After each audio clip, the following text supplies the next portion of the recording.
that will cook.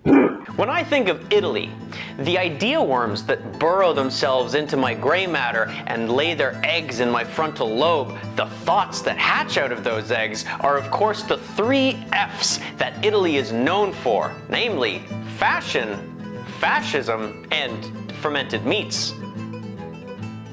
It should be obvious from the outset that this is not going to be a video about fashion. As you can see from some of these previous videos, I only ever wear one of like 3 shirts, and sometimes nothing at all. Neither will this be a video extolling the virtues of Mussolini-style fascism.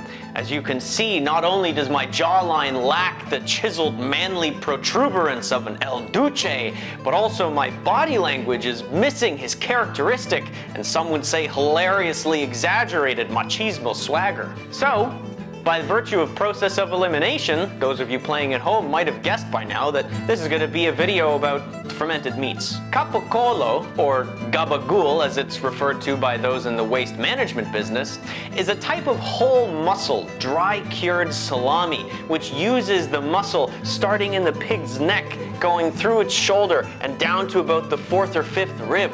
It can be a rather lengthy muscle. I even had to cut mine in half, as you can see.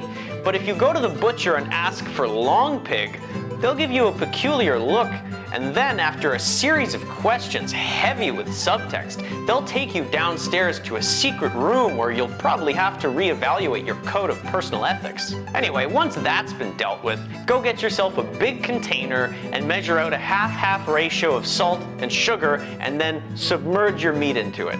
After about a day or 2, the cure should have penetrated the meat. So, retrieve it, wash it off with cold water, pat it dry, and then weigh it.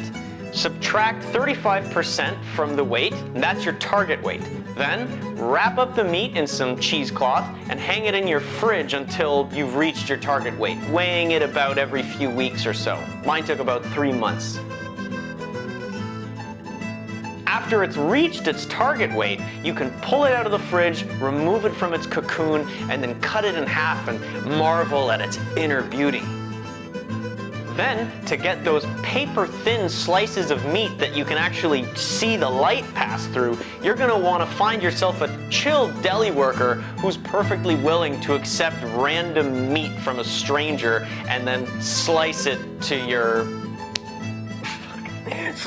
specifications. Fuck, that's what I should have said. Okay, one more time. Specifications. After your meat has been cut, then all you've got to do is arrange it decoratively on a stupid fancy plate. All right, let's try this, shall we? Bellissimo! It's so salty and cured. Yeah, it's slightly funky, right? From all that, the 3 months it spent in the fridge with those lactobacillus just kind of doing their thing. It's milder than prosciutto. Overall, super delicious, definitely worth the effort. Well, I say effort, but really it's patience, because it just takes a day to do the initial cure, and then it's just hanging in your fridge for 3 months. And as always, do what you love, because nobody cares and it doesn't matter.